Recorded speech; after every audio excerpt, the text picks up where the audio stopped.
जय हिंद दोस्तों, सैनिक समाचारों में आपका हार्दिक स्वागत है। सबसे पहले मैं बात करूंगा पेंशन नियमों में बड़ा बदलाव हुआ है और यह बदलाव जरूरी था और ऑफिस मेमोरेंडम हुआ है जारी, इसके साथ देखेंगे। और बात करूंगा सैनिकों के साथ छेड़छाड़ या सेना के साथ टेम्परिंग अच्छी बात नहीं है। कुल J&K में भीषण मुठभेड़ जारी। खबरें करते हुए साथ से इससे पहले मैं एक वो वीडियो दिखाऊंगा जिसको सुनकर के आपका सीना गर्व से चौड़ा हो जाएगा।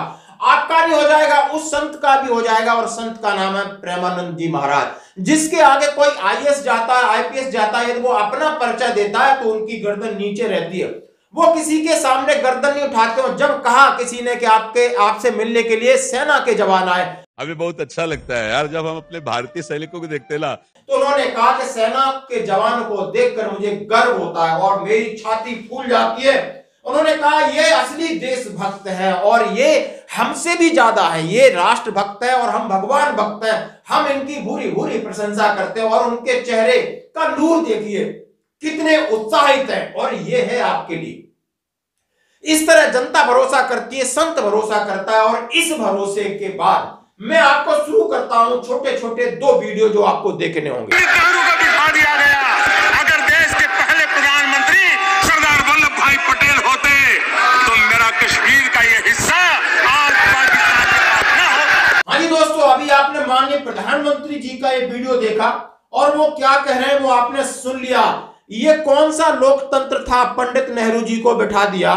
अगर देश के पहले प्रधानमंत्री सरदार वल्लभ भाई पटेल होते तो कश्मीर का हिस्सा पाकिस्तान में न होता और ना ही आज तक इस तरीके की प्रॉब्लम्स होती। यानी यह है राजनीति।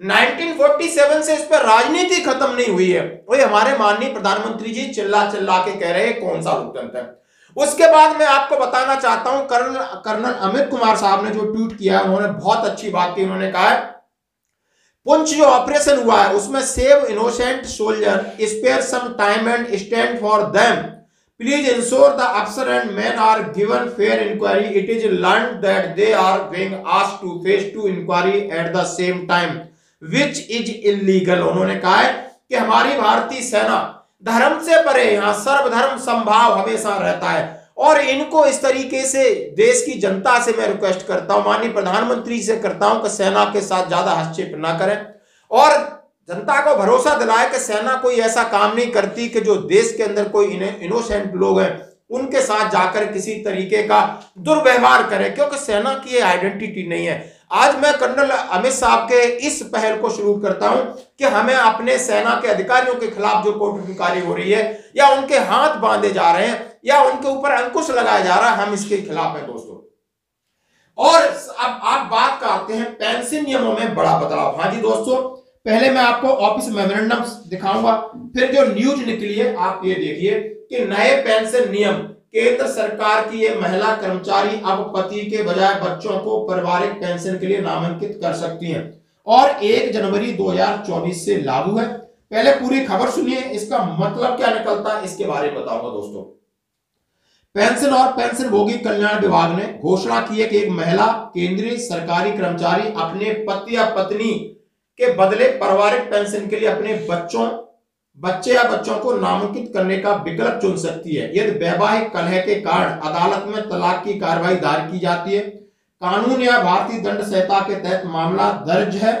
तो उन्होंने कहा है सीधा जहां तक मृत महिला सरकारी कर्मचारी है, महिला पेंशन भोगी के पास अब वो विधुर है और उसके बच्चे हैं जो वयस्क हो गए लेकिन पारिवारिक पेंशन के लिए पात्र हैं, तो पारिवारिक पेंशन ऐसे बच्चों को दे होगी। यानी उन्होंने कहा है कि यदि किसी भी स्थिति में महिला सरकारी केंद्रीय कर्मचारी है और महिला अब के बाद उसका पति का अधिकार नहीं होगा, महिला को स्वेच्छा से अपने बच्चों को अधिकार देना अनिवार्य है। क्योंकि महिला समझ सकते हो कि यदि महिला सर्विस करते हुए कहीं शहीद हो जाती है, कुछ हो जाता है, उसका पति हो सकता है, पति को पेंशन या पति दूसरी शादी कर सकता है, या उन दोनों के बीच में डिवोर्स का कोई मामला चल रहा है, या उन दोनों के बीच में कोई दौरी एक्ट लगा हुआ है, मतलब कोई भी मैरिटल डिस्कॉर्ड के इशू हो सकते हैं। लेकिन जो लेडीज है उसका असली हकदार है उसके बच्चे होंगे, न कि पति। फिर एक और पेंशन से जुड़े नियम में सरकार ने किया बदलाव, महिला कर्मचारियों को दी बड़ी राहत। नए साल के पहले ही सप्ताह में सरकार ने पेंशन से जुड़ा एक महत्वपूर्ण बदलाव लागू किया है। 1 जनवरी 2024 से लागू है। सरकार ने महिला कर्मचारियों को राहत देते हुए उन्हें विकल्प दिया कि वे अपने पति के अलावा बच्चों को भी पारिवारिक पेंशन के लिए नॉमिनी बना सकती हैं। क्या है नियम? वर्तमान में सरकारी कर्मचारी की मृत्यु के बाद उसकी पेंशन पर पहला हक पति या पत्नी का होता है। समझ सकते हैं, पति एक्सपायर्ड होता है तो पत्नी, और पत्नी जॉब कर रही तो पति होता है। लेकिन इसमें बदलाव किया है। इसके बाद बच्चों का नाम, फिर बच्चों का नाम आता है। बच्चों या अन्य के नाम पर पेंशन तब आती है जब नॉमिनी पति या पत्नी दोनों की मौत हो जाए और ये पेंशन के लिए अपात्र हो जाए। समझ सकते हो, आपने सेना के अंदर देखा होगा, हम जॉब कर रहे हैं, हम एक्सपायर्ड हो जाते हैं तो हमारी वाइफ लीगली है, फिर हम दोनों खत्म हो जाते हैं, उसके बाद बच्चों का नंबर आता है। लेकिन अब बदलाव हुआ है। किसे मिलेगी राहत? उन नए नियम में उन महिला कर्मचारियों को बड़ी राहत मिली है जिनके परिवार में पारिवारिक कलह चल रही हो, जिनकी उसके पति के साथ नहीं बनती है, किसी अन्य कारण से वे अपने पेंशन में पति को नॉमिनी नहीं बनाना चाहती हैं।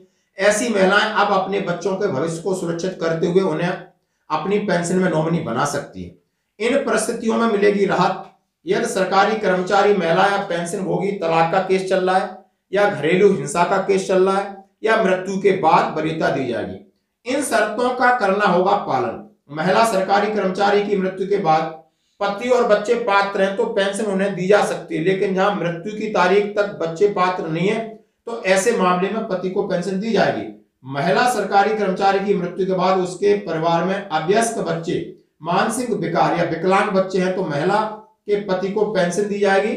लेकिन पति बच्चों की देखभाल करता है और उनका अभिभावक हो, और जिस दिन बच्चे बड़े हो जाएंगे पेंशन ट्रांसफर हो जाएगी। आपने ये पूरा मामला जबरदस्त, इस पहले आज के परिवेश में, आज जो समाज की स्थिति है उसमें ये बहुत जरूरी है कि महिला को पूरा हक है कि वो पहले प्रायोरिटी अपने बच्चों को दे, उसके बाद पति। क्योंकि पति, आप समझ सकते हो, महिला एक्सपायर्ड होती है, पति बदल जाते हैं, क्योंकि वो दूसरी शादी भी कर सकते हैं और कुछ भी हो सकता है और उन बच्चों का भविष्य भी खराब हो सकता है। और इसके लिए ये government of India, ministry of personnel public grievance and pension, department of pension and pension welfare की तरफ से लेटर निकला है।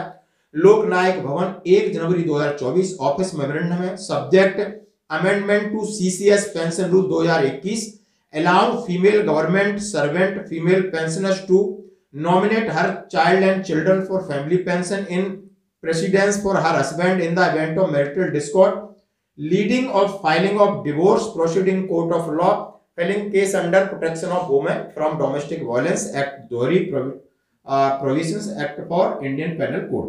यानी ये पूरा लेटर है, जिसको चाहिए रख सकते हो। हर एक चीज को पैरा से है।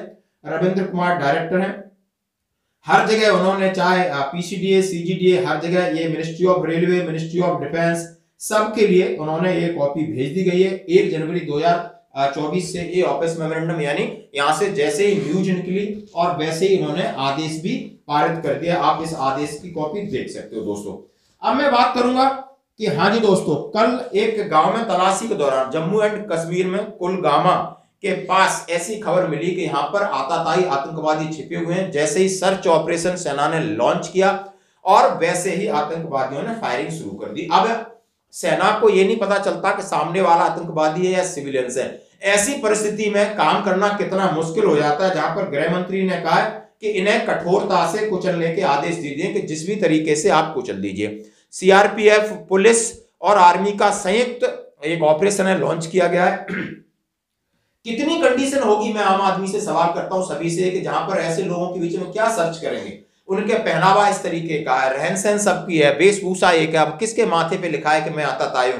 यदि वे धोखे से हम लोग तो कितना प्रोटेक्शन में होंगे। हम जा रहे हैं, सर्च ऑपरेशन कर रहे हैं, वो हमारे ऊपर फायरिंग खोल देते हैं तो कहीं कोई भी शहादत हो सकती है। इस तरीके के इंसिडेंट में हमें भी कहीं ना कहीं रिस्क लेना पड़ता है और इसी रिस्क के चलते मैं सरकार से, माननीय प्रधानमंत्री जैसे कर्नल रमेश साहब ने कहा है कि जवानों के मोराल पर, जवानों के काम करने पर अंकुश लगा हुए, तो जवान किस तरीके से, सेना किस तरीके से काम करती है, क्योंकि सेना के सामने जो वो सिर्फ अपने हुक्म को मानती है और सब उसके लिए पूरा देश बराबर है, देश की सुरक्षा सबसे पहले।